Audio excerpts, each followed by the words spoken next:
Hey everybody, it's Scott again. Just following up with another tutorial, kind of continuing down the pipeline of writing tests within Ember. So if you watched my last video, you know I covered some basic examples of writing unit tests, which are more low-level tests where we're testing our actual JavaScript. So I want to do another tutorial, which is kind of the next step up, and that's integration tests within Ember. So that is when testing components and helpers, typically, can I integrate these into my application? Essentially, can I render them on a page and get the expected behavior that I want to see? So I'm going to continue using the same repo that I used for my last tutorial. It's called Let's Write Some Tests. And if you want to pull that down, you can just go to my GitHub page. Let me pull that over to this monitor. So SBATS and 5, let's write some tests, and you can pull down the master branch if you want to follow along. Or if you want to see the end results, I'm going to leave it up as a pull request, and you'll see the unit tests one is here. And in that video, I did go over setting up a Travis CI for your Ember build. So if you're curious about how to set that up, you can just watch that video and skip to the end. So just to go over what this actual application is. I updated it since the last tutorial. The components pretty much do display the same information, but I added some more behavior that obviously so that I can test some more complicated behavior, and I added some more styling using Ember paper. So this is not a tutorial on Ember paper, but I just kind of show you that. So we have 3 users here on our page, and this card, this is the component itself. So what happens is, by default, it doesn't show any information. You can click Show Info, and when you do, it shows the additional information.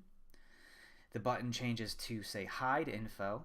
So if I click it, it hides it. Show Info. And that text changes. There's also a Save button. It's disabled by default. But if I start typing something, it checks to see if the model is dirty, and if it is, it adds a Save button. So if I click Save, it will save, makes that request. That's an action that we pass into this component. Then the button is then disabled again, and it also, if you saw it, hid the card too. I also made it so that if I hit enter, it will do the same exact thing. So it will save and hide the card. I also have a service that watches to see which card is being displayed. So if I try to hide or show the information on this one and click show, it will hide all the other open ones. So we'll only ever see one at a time. So we'll show, I'll go over how we can integrate a service into our test to kind of make sure we're getting the behavior that we want. And also just show kind of some basic helper functions that we can use within our test to kind of make our tests easier to write. So let's hop into the actual code here. Open this up in Atom. Oh, and it's on my other monitor. So just to see this actual component, it's called user card, and has not a ton of JavaScript in here. This computed property, this is what looks at that service that we bring in to see which card is being displayed, and if that card or if that user information matches our user information, then we should display it. This is what toggles whether that button is disabled. User number, that's something that we get passed in here. So that comes from the index of our each loop. Save user, this calls the closure action that we pass in from our controller, because we don't handle saving the user here. That should be something that our controller worries about. And this is kind of one of the practices that I kind of want to hammer home when we're writing these tests. Your components should be agnostic of most of what's happening in your application. They take something, in this case a user, which is just a simple object, and it just displays that information, and if we need to do something more complicated, we're going to bubble that up to our controller or whatever is calling our component within here. Toggle information, this is the action that that's this right here, so it checks that service. If we are showing information, we're going to clear our selection, so we're going to say, all right, don't show this anymore. Otherwise, we're going to pass our user ID to that service, so that service can say, okay, this is the user record that I'm showing now, and this is the action that we have for when the person hits enter. So when you want to write an integration test to test a component, it's really easy to think, okay, I'm going to look at my component.js file, and that's the behavior that I want to test. But for integration tests, they're different than unit tests. What you're testing is, can I put this on a page and interact with it and have the stuff that I want to happen. So it's usually easier to look at the actual template and derive your behavior from that. So anytime you have an if condition like we have here, you want to test that. All right, so if I can make it so that this computed property is true or false, can I see the content that's below it? When you have actions here, so on key down, this is the action that I have on that input. All right, can I trigger this and then get the expected behavior that I want? Same with these buttons. All right, I have a dynamic disabled thing. Can I trigger that and see if the button is no longer disabled? If I trigger this, can I get this different text to show up? What happens when I do actually click this and I call a method on a service? You know, so again, you want to look at what's the dynamic segments of my component on the template, and that's what I want to test, because that's what your user is interacting with. So that's what you should think of when you're writing these tests. If you're overly concerned about your JavaScript, that's kind of what unit tests are for. Can I call this function with these inputs and get the right output? And you'll notice I have a lot of components here. Paper card title, that comes from the add-on Ember paper. So again, this is just kind of to give me this styling. So it just kind of wraps these in divs, and Ember paper, it uses the Google Materialize styling methodology. So that's why it kind of looks like something you would see on like a Google documentation page. So don't be overly concerned with what these components are doing. They're really just here for window dressing. We're going to really pay attention to, you know, the if conditions that we write here. So I purposely don't have an integration test yet. So I'm going to start by just checking out a new branch. And then we're going to generate our integration test for this. So we can say Ember generate component test user card, which is the name of our component. If you watch my last tutorial, you'll know that you can actually tell it to generate different types of tests for your different files. By default, component is going to generate an integration test. But if I did want to write a test to test the JavaScript within here, if I wanted to write a unit test, I could actually flag that with --unit. We're not going to do that here, but just a good thing to know. If you ever want to write unit tests for your components, you can do that. Typically, that's a kind of a red flag showing that maybe you have too complicated of logic within your component. You should extract that to some sort of helper utility JavaScript file and test that. So just something to keep in mind. But here we go. Ember generate component test user card. And it throws it right in here, tests integration components user card test. So let's go to localhost 4200/tests, and we'll run all of our tests here. And you'll see we already have a failing test. And just to narrow it down so it doesn't run our whole test suite, I'm going to go into this drop down and say, all right, we just want to run our integration test. So we're going to select that, we're going to click apply, and that runs just our test here. And I'm going to uncheck this too.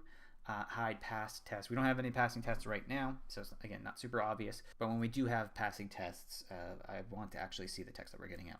So what's happening right now? Why is this failing? Well, let's go look at that boilerplate test that it added. User card test. So the first thing you'll notice if you've written tests before Ember 3 is the new testing API. So before, you used to have a function called module for component, and then it would have this name here, just like it does here. But then it would have this hook, and it would say integration is true. And then below, you would write all your tests. The new testing API, your module is declared here. We get some hooks passed to our anonymous function.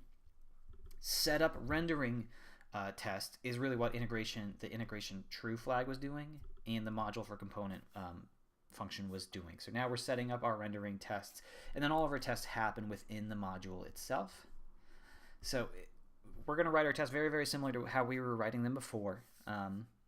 It's just the setup and the boilerplate is a little bit different. So the most important function or helper that's brought in is the render. This actually is what renders our component on the page.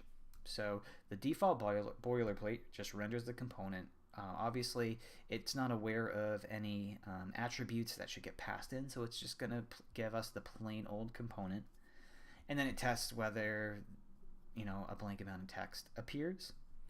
And then it also adds boilerplate for block components. So if we go back here, so block components is when we have this hash, right? We have an opening and closing tag, and then we can render content within it. Our user card is not a block component, so that's why we have this failing test here, template block text. We actually don't render any, we don't have a yield.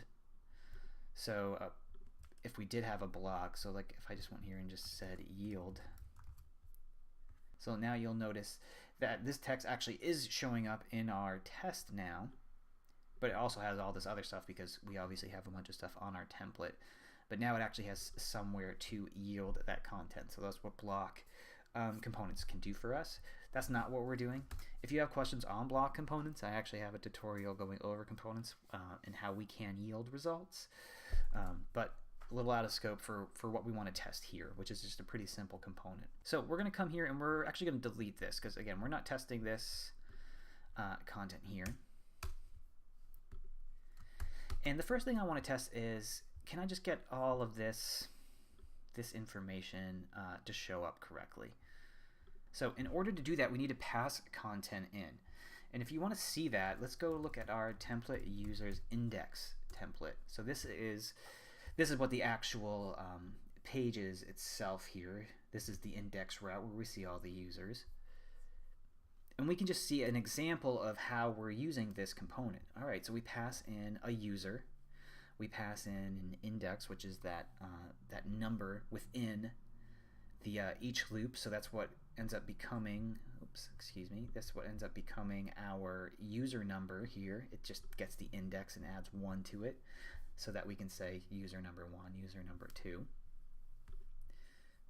And we also pass in an action. So this is that save user action that I was saying. When we hit enter, it makes that AJAX request to actually save the user. That's handled by our controller because, again, I don't want my component to be making those AJAX requests and handling all that logic. That's something that my controller should worry about. So let's start with just these two things here, the user and this index number. And we're going to start by creating our own user. So let user equals this. So one of the things that you'll realize in tests is that you want to make your test as simple as possible. I want to pass a simple object to my component and just make sure that it can show the right information. The problem is, in reality, that this user here is an Ember model. So your first instinct might be, well, I should get the store and create a record and get all this logic in here, right? But the truth is, my component really doesn't care about that stuff. So this is when the difference between Ember get and Ember object.get comes in handy. So get this user ID. Well, let's start with maybe a simpler example. If I had a user, okay, that's something that's passed in. So I could do this.get user, right? Then I can do user dot, or I can say name equals user.get name. Now the reason I can do that is because user is an Ember object, and an Ember object has a getter function. So user.get name will return the name property on the user object. So the problem is when I write a test and I pass in just a simple hash like this, user name is foo, it's not going to work because it's going to look at this object and say user doesn't have a get method, so this isn't going to work.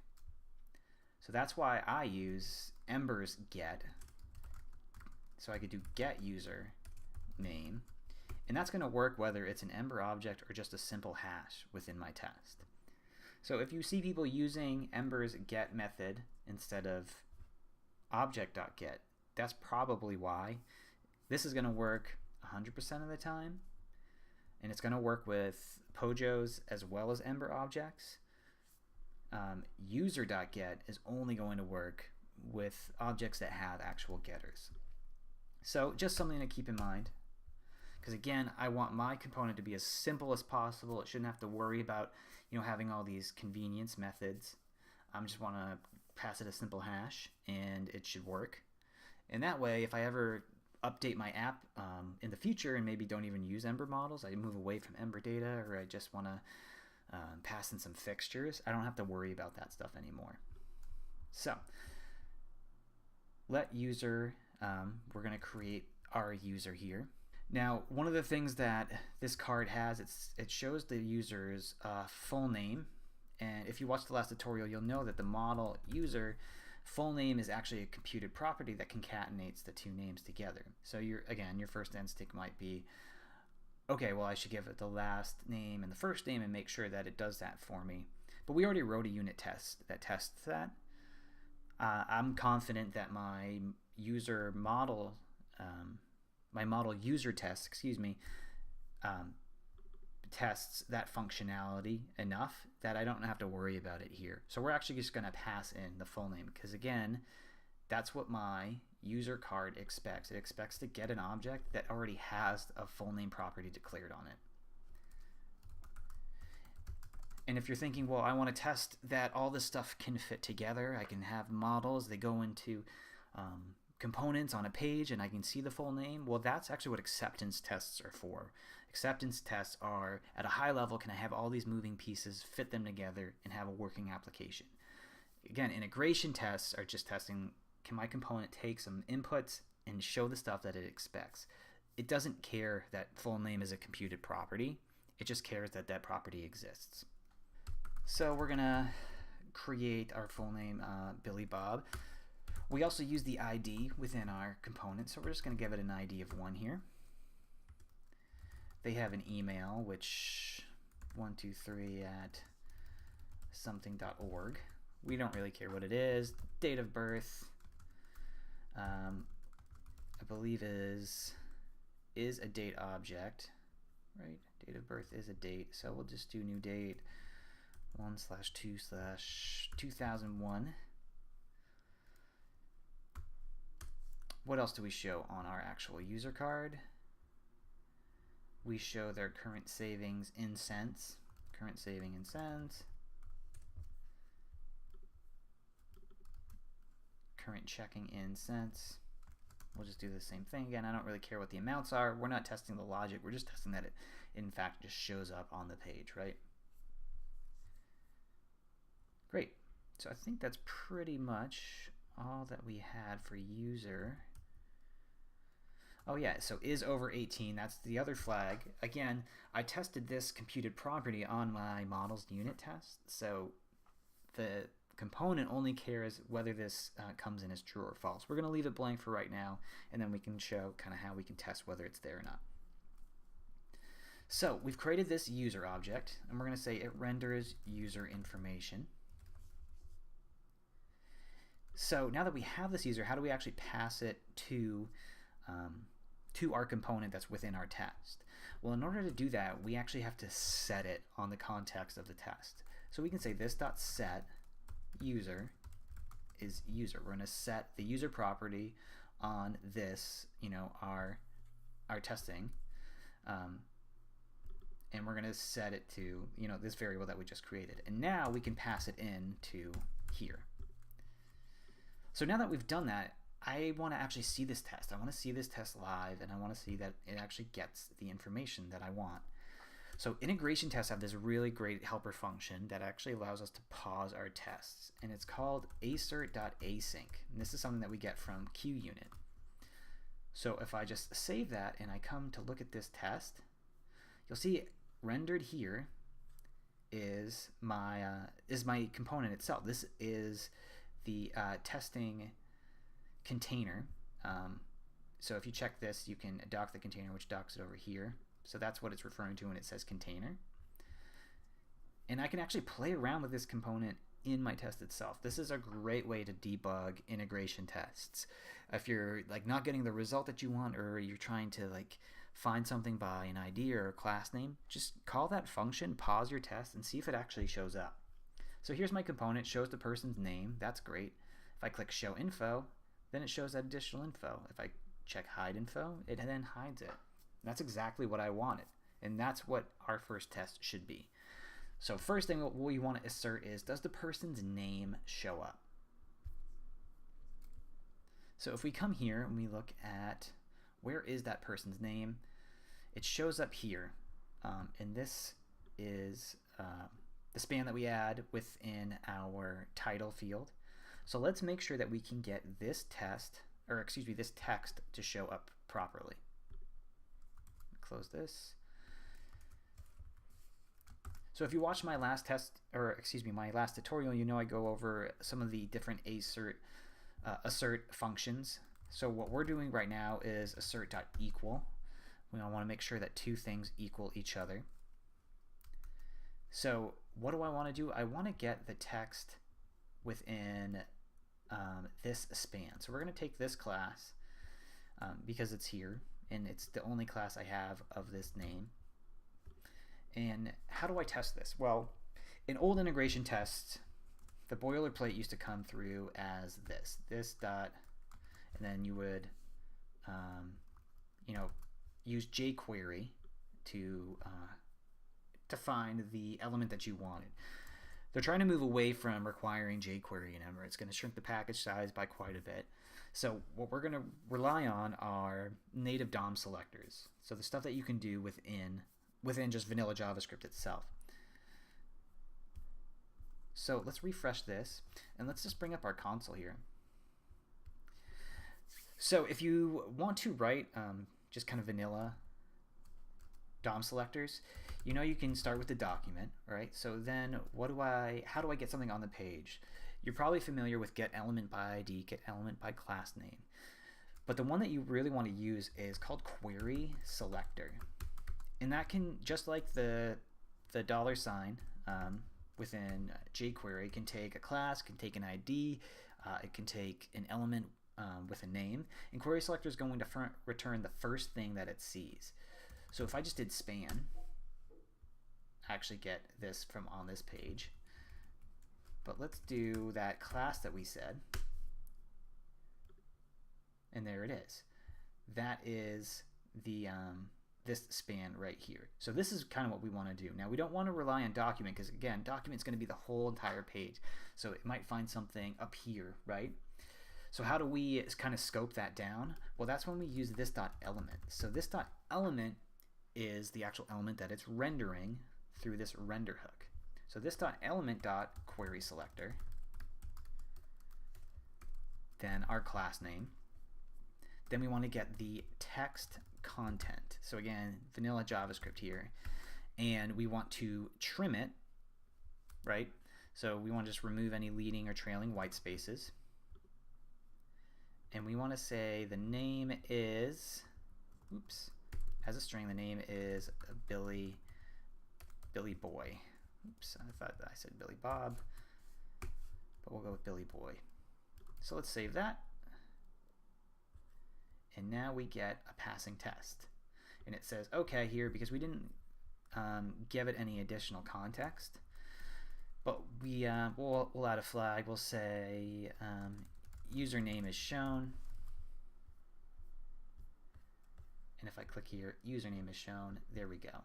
So we tested the text content by using some vanilla JavaScript query selectors. So again, query selector will return the first element that it finds matching the query. Query selector all will return an array of all things matching that. So before the jQuery method was kind of doing both, and if it found multiple, it would return an array. So now you need to be kind of aware of what it is you're looking for. But it is nice that we can kind of use these really simple convenience methods. Cool. So we have our first passing integration test, or with our first assertion. We're asserting that given a full name, it will show up on the page. So now we want to test that by clicking that button, we can get the additional information to show up. And that's when we need to rely on another helper. So we want to import the click helper from Ember test helpers. So before, again, you used to use jQuery, and you used to use the jQuery click method. And then you used to have to do this thing where you wrapped it in a run, or you used Ember's wait method to make sure that the click went through.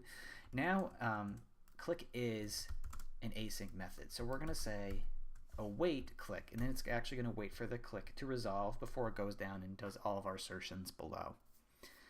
So we're going to click, we want to click this button. So we can actually just pass it this. And click by default uses the query selector, so it will click the first element that it finds with this class. So if you were worried that I have two buttons with this class, query selector, again, we'll just click the first one. It will just select the first one. But if we want to be, I guess, a little more declarative, we could say, toggle button, and this one is save button. So that's up to you how you want to do that. I traditionally don't try to add things just for the sake of writing a test easier. Your test should work with the application that you have. So we're going to click this. Then I just want to assert that all of the content showed up. So similar to equal tests whether two values equal each other. Now I just want to test whether something is true or false, and that's called assert.ok. And this is something, again, I covered in my other tutorial, but if you haven't watched it, just know that we can do assert.ok, and it expects the first value to be true. There's also assert.notOk, and it expects the first value to be false. And similarly, there is a not equal, where it expects two values to not be equal. So we're going to use assert.ok, and now we're looking for this div up here, which has all of our user content. So I'm going to take this class, and I'm just going to assert that this div is in fact showing up. So this.element query selector, and I'm going to pass it that class, and we're going to say user information is shown. I'm just testing that the element is in fact there. Now, if you remember with the old jQuery ways, you usually had to do this .length, and that tested whether you had a length of 0 or anything else. So query selector, again, because it's only expecting one element, will actually return null if it doesn't find it. So we go through and we test it, and great, our test actually passes. Username is shown, user information is shown. So maybe we'll say user information is shown after toggle.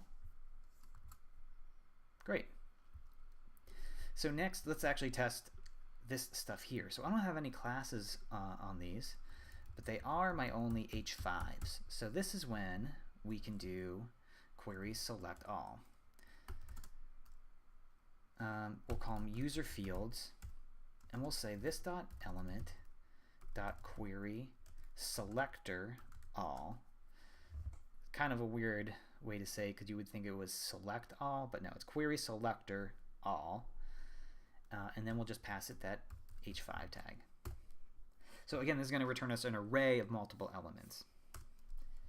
And I just kind of have to be aware of the order that things come in. So let's test our first one, that it has the email, which is the user's email. So assert.equal user fields, which is this here, and it's an array, so we're going to take the first element, text content.trim, email equals this email. And let's save that. And there we go. There's our third test, our third assertion here. And again, I can add some text if I wanted to, but we're just going to do these real quick. So 1 and 2, we'll just test the first 3 here. So date of birth equals the person's date of birth. So date of birth equals, I'm actually not sure how this is going to show up. 1/2/2001. It might show up as the full date string. And then savings will be our format currency. So savings, and this is going to rely on a helper that's passed in. I think it shows up as 10 because I think we divide by 100. So let's do that. Oh no, it's 1,000. And did it add the zeros? Yeah, so this is what that helper does, formats it as currency. And yeah, it is displaying the full date. So I'm just going to copy this because, again, we don't need to get too in the weeds here about how to display dates on our page. We're just making sure that that information shows up properly. So now we've used query selector all to select multiple things. And then maybe I want to test that that information will be hidden if I click that button again. So we're going to just copy this. We're going to click the button again. And then we're going to do that same exact test, but we're going to test not OK. And we're going to say user information is hidden after toggle. And there we go. Pretty simple test. We tested this basic behavior. If I can click this, the information will show up. And if I click it again, the information will be hidden. Really, really straightforward. So there are a few other things, though, that we can test within this. So again, like I said, we have a service that manages which user I'm displaying information for. So if I click this and then I go back to users, you'll notice that that is still shown, and that's the behavior that I want. So if somebody comes back to this page, I want to make sure that they can see that user information that they expected. And we can do this a few different ways. So again, it relies on a service in order to get that information. So I can actually stub the service within my test. So let's test that. We're going to test that if it shows correct user information initially. It's an async function because we have some async helpers render. We're always going to have that. So this is always going to be an async function here. And let's just copy this again. We're going to copy that user because I want the same exact thing, and we're going to pass the user in. Now, how can we stub our service? So the easiest way would be to just overwrite this. I could pass card selector in as an attribute and just give it the functions that I expect. But I do want to test that it can work directly with a service. So we're actually going to stub the service by overwriting the context of our test. So in order to do that, I do need to import service from Ember/service. And the reason I'm doing that is, again, I want this component to really test that it can in fact work with a service itself. And our service is really, really simple. It just takes the type, so in this case it's a string that says user, as well as the user's ID, and then just sets it to this property. It will return that property if we call it, and it can also clear that property out. That's when we click that hide info, so then nothing's being shown. So it's a really, really trivial example, but I just want to go over how we can stub these services, because eventually you're going to have services that do complicated things. Maybe they make AJAX requests, maybe they rely on a third-party library, and you don't want that showing up in your test for obvious reasons. So you're going to just stub it and maybe just have some functions that just return true or false. This is when we would do that. So we're going to say let stubbed service equal service.extend. So just like we do in the service itself, service.extend, and then we're going to pass our own hash here with our own functions. And let's just we can just copy these functions here. Let me clean up these lines. So rather than returning something here that's set on the object, I just want to return user-1, because again, I just want to test that, you know, a user object with an ID of 1 will toggle the correct information for us. And then these two functions I actually don't care about, but I am going to have them there. Otherwise, it'll just blow up at me. So then, how do we set this service on our component? What we're going to do is we're going to register this service with our application. So we're going to say this dot owner. So this being the test itself, the owner being the application. Register. We're registering a service that has a name of card selector, and we're passing it our stubbed service. So then we render our test, and again, just to test that I can see what's happening, we're going to use assert.async.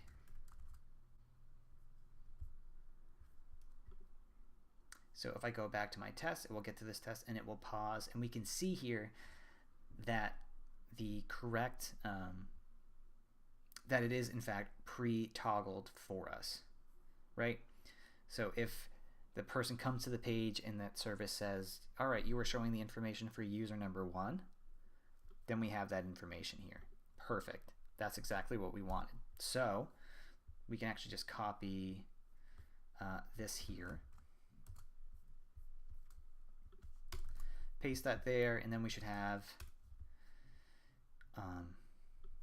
a passing test, and we'll say the user information is shown, and there's our passing test. So if the person comes to the page and the service says, hey, user number 1 is the person you had, then that's going to show up. And this again is to hammer home the point that my job of my integration test isn't actually to test this service. So again, it's a pretty trivial service example, which is why we kind of play around with this toggling here. But it's important to know that I shouldn't be testing the logic of my service within this integration test necessarily, especially if it's doing something really complicated that's already tested somewhere else. Again, if you want to test that all this stuff works together, that's what acceptance tests are for. But if you have some sort of service that's integrated into these components, don't be afraid to just stub them out just so that you can test the behavior that you actually wrote. And that's why I usually write a test helper to stub services out. So if we go here and we go to helpers, this is where we can write our own JavaScript helpers. So I'm actually going to create a new one, new file, and I'm going to call it stubservice.js. And basically I just want to make this behavior a little more straightforward so that I can reuse this all the time. Because if you have, you know, dozens and dozens of different components that all rely on multiple services, you might find yourself doing this a lot, and it can be really tedious. So I usually just write a simple helper function that does that for me. So just like before, we're going to import service from Ember/service, and we're going to create a function called stubService. It is a function, and it's going to take two things. It's going to take a name, which is the name of the service, and it's going to take a hash. And I'm going to set a default value for that hash just in case somebody doesn't pass it. If you just want to write something like stubService foo, that should work, right? So this is a function. So we're going to, just like before, we're going to say let stubbed service equals service.extend, and it accepts that hash that we're passing into it. Now the next thing though is we need to do this line, this.owner.register. So you might think, well, maybe I can just pass this in, or I can just pass owner in, right? The context of the actual test itself. And that's how you used to have to write these helpers. But now we have a new convenience method that comes from our test helpers. It's called getContext. So if I do import getContext from Ember/test helpers, it's going to get the context in which the function is called. So it's actually going to give me this. It's going to give me this test itself. So I can just say let foo equal get context, and then just like before, call foo.owner.register, and then the rest of that. Or since owner is what I care about, I can use that ES6 destructuring, let owner equals get context, create a new variable called owner, and use owner.register. So just saving myself a step. So this is what we ultimately want to get to, remember? So let service equals, in our case, card selector, but now the name of the service is going to be something that we pass in. So we're going to use a template string here and make this part dynamic. Service name, stub service. Then I'm going to export that. Export default stub service, which is this function. So we will pass that in. So now in my test, I don't need that anymore. Now I can import stub service from the name of my repo. Let's write some tests /tests /helpers. So test helpers / stub service. Obviously I can do a relative path. I could have done gone up 2 levels. That would have done the same exact thing. I like doing it this way just because I might have some component like nested components, and I just want to copy and paste this line. So this gives me, you know, like the direct path to it. So now what I can do is call stub service card selector, and now I don't have to register it anymore. So I'm going to stub a service called card selector, and here's the hash of what I want to send to it. So if I save this, we have a passing test still. So now I have this helper that I can reuse all over the place for any type of service that I want to stub. So again, we only have one example here. It's kind of a trivial example, but it's really, really handy because as you get into really big applications with lots of services that manage state across different components, it's really handy to have that. Great, so now we've tested that. If a person has this component and the service says you're showing information for that user, well, we're going to display it by default. We've already tested that. So another thing you might notice is that I duplicated some logic here. Let user equals this, and then I set it on the actual component itself. What if I wanted to do that for every single test?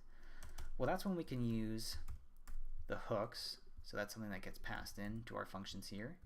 We can use the before each method. That takes an anonymous function, and then I can actually just cut and paste this, and now that's going to happen before every single test. So now I can delete that, and I've cleaned up my test a little bit. There we go. Pretty straightforward. So now I can consistently use the same sort of hash before every single test.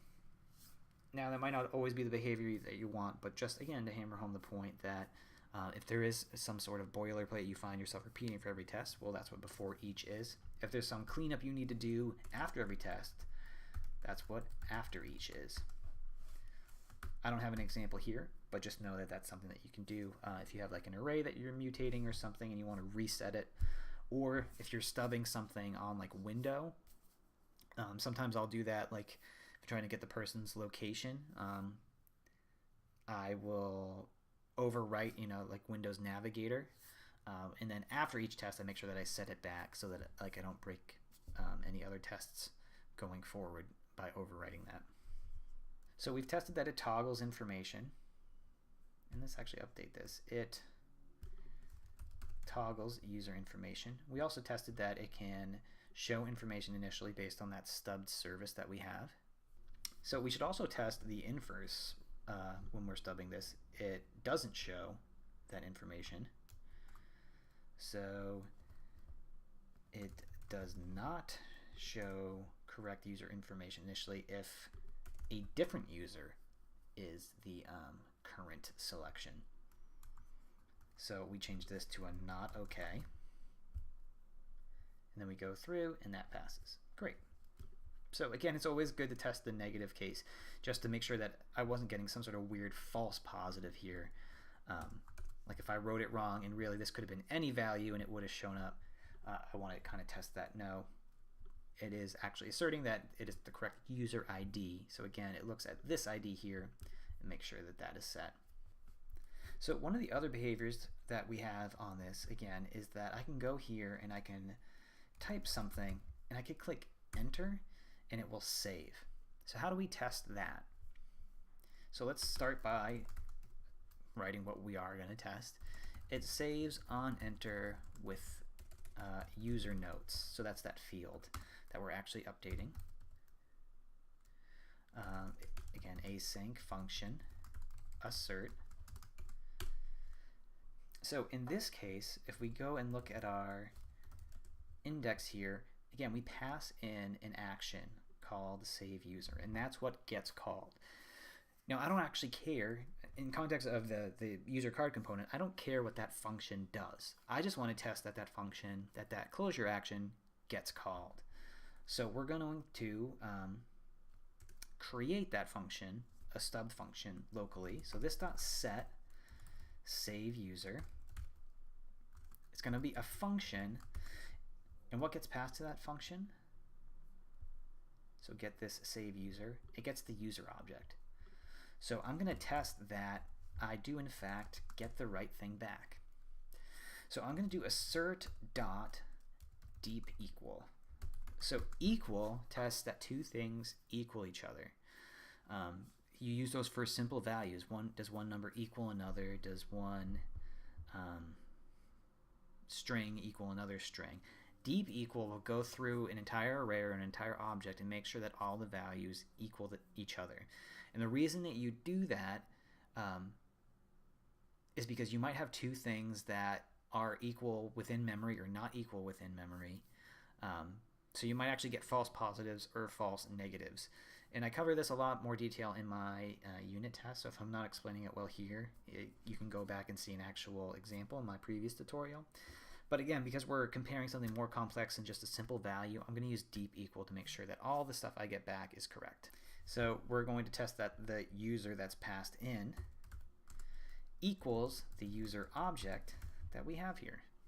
We'll say the user is sent, and then we're also going to test that that the notes are updated. So assert.equal user.notes, and we're going to put in some tests. We're just going to say here are some notes, and we'll say notes are sent. So that, again, the third parameter being a description of the test or the assertion itself.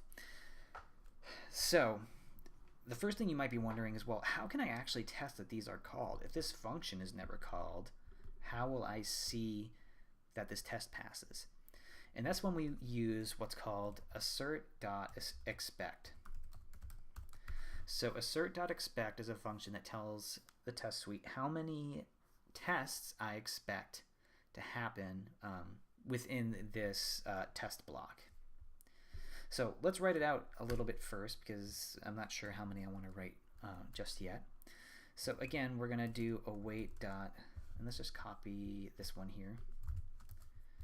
So we need to render our component, right? Otherwise it doesn't work. And in this case, we now have a save user flag that we're passing in, which is an action, again, just like we're passing it in on our index template. Whoops, template user index. So we're passing in our closure action here. And just like before, just to save myself a step, I want to just make it so that the user information is shown by default. So let's go assert.async and make sure we have everything set up correctly for this test.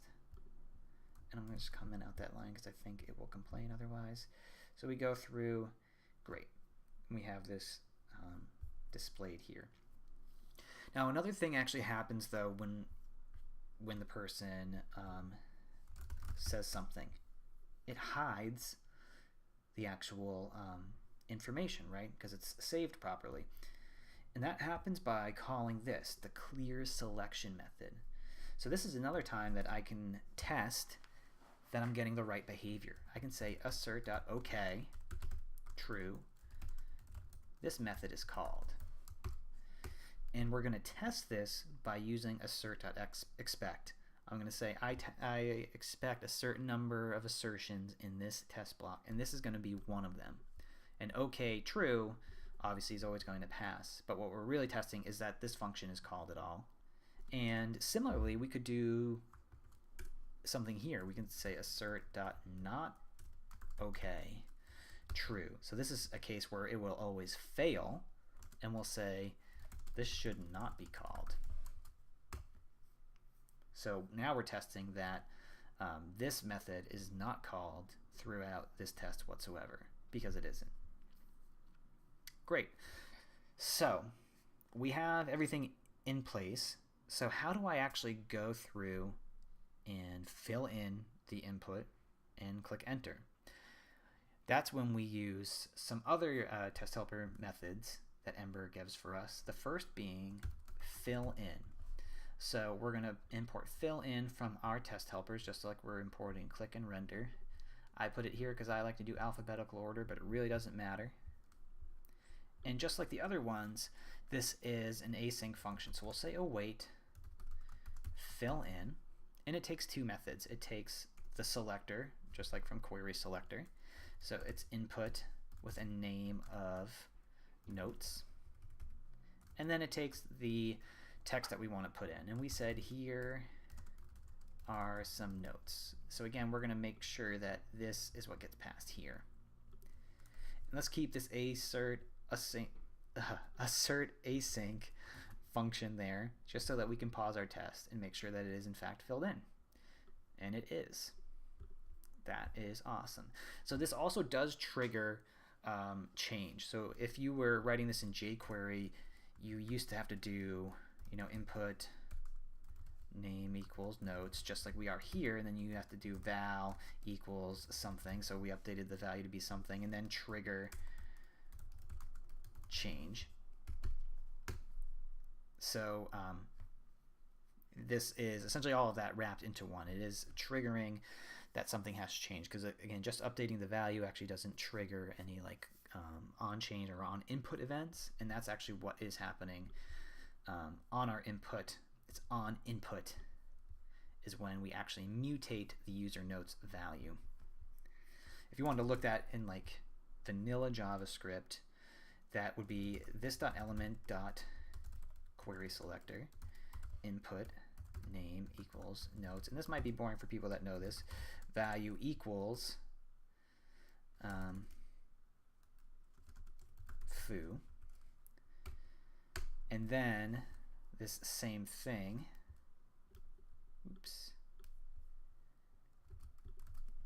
dot dispatch event new event change. So this is what it's really doing.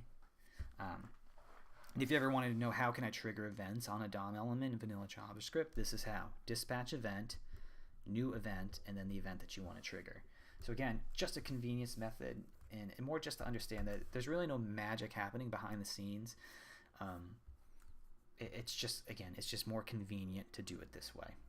So now that we've filled it in, we want to now trigger the person clicking enter. And this is when we use another convenience method called trigger key event. Now, in the previous versions of the testing API, it used to just be called key event. It has now been updated to trigger key event, similar to another method called trigger event. That would be if I just want to trigger something like focus out or blur. Trigger key event is when I actually want to trigger a key being pressed on an element. So just like before, we're going to say await trigger key event. Just like this method, it takes the selector first, Then it takes what key event are we triggering. So there's key down, key press, key up. We're doing key down because that's what I have here. On key down, fire this action. So on key down, and then we want to trigger the enter key. So that I just know that the enter key is key code 13. So that's what I have to pass here. So that's just something that unfortunately you kind of have to just look up and just know what key it is that you're trying to press. I don't know how else to explain it other than that. So let's save that, and then let's update this here. Assert.expect, I expect there to be these two assertions, 1, 2. Then again, I don't expect this one to be called, but I do expect this to be called. So I expect there to be 3 assertions within this test block. So we go through and we test it. User assent, notes sent, this method is called. User assent, notes sent, this method is called, and then this was never actually hit. So now we've tested that somebody can fill in notes. If they hit enter, it will call the save user method, we'll pass the user, it will have our updated notes, and it will call the clear selection method on our service.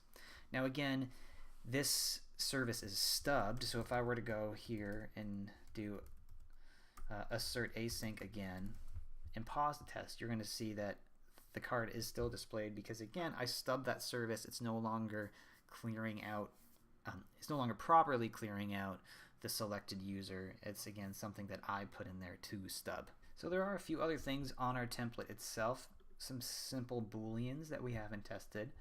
The user number, will this show up? We can write a pretty simple test for that. So test user number is shown if present. That's an async function. So again, our user is already set for us, but the other thing that we pass in is an index. So this dot set index to 1, and now we can render. We'll just copy this here. We don't have this action anymore. We're not passing that in, but we are now passing in our index. Index equals index. And I want to test that this class shows up. So assert dot okay, this dot element dot query selector, the class name. Does this show up? And it does. I can also test the actual text to this dot element dot query selector. Again, the class name, text content dot trim is, what did we have here? User number 1. User number 1. So we go through and we test. Oh, and that's right, because index actually adds 1 to it. So there we go. And that's a good example. Let me revert that just real quick so you can see of QUnit showing you what is exactly wrong. Super, super helpful. Here is the expected result, user number 1. Here's what actually happened.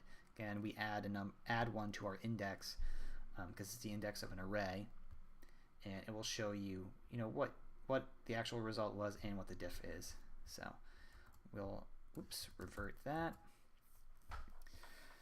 Cool. So that's how you would test, those simple Boolean properties. So like I said, if one of our other if conditions is the user over 18. So again, that's a computed property on our user model, and our component really doesn't care that it's a computed property. It just cares whether that flag is true or false. So I could say this dot set user dot is over 18 to true, and we're doing that again because user is already set up for us here. So now we can test age alert, and we'll just test whether it's true or false. We'll say age alert.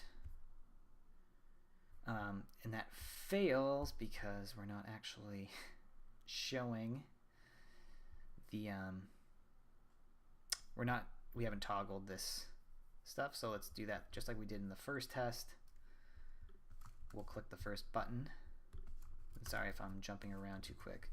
So we'll click the button and then we'll assert that the age alert is there, and there we go, and all of our tests pass. So one of the things that I want to cover real quick, we're using these native DOM selectors, query selector, and you might say this is a huge mouthful, right? Just to test that the simple text is present. And yeah, it is. jQuery is definitely the shorthand of doing things. But don't be afraid of writing your own, convenience methods. One thing I do in some tests, if I have like really long selectors, I'll just do function query. And just like we did in our stub service, I want to use get context so that I don't have to pass, like this dot element to all of these selectors. So we're going to do that from Ember. Whoops, actually get context is a test helper. So we'll add it here, get context. So we can say return get context. So get context is just going to return this. Oops. Right? So now I have access to dot element dot query selector and then the selector. So now let's go through and find all of the this.element.query selector, and we're going to change that to just query. And you'll notice all of our tests still pass. So again, I've just kind of written an aliased version. And I could do the same thing for getting that text. Function get text from element a selector, right? Just like the other function. And we'll return query, this function, selector dot text content dot trim. So now all these text dot trim ones, well, let's just stick with this one here. I can get, what did I call it? Get text from element. And do I do that anywhere else?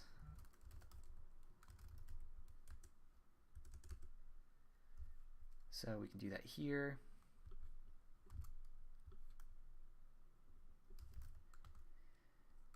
Get text from element. So again, we're not doing anything crazy. We're just kind of making this a little easier to read, like our intent as to what we're doing.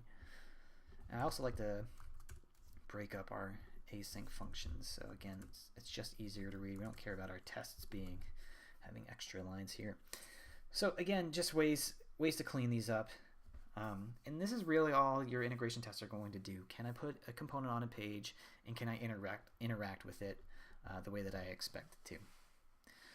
So we kind of covered basic if conditions. Clicking a button, does that make things show up or disappear? We covered stubbing things that are passed in, or stubbing services, how we can write our own test helpers to help us do that.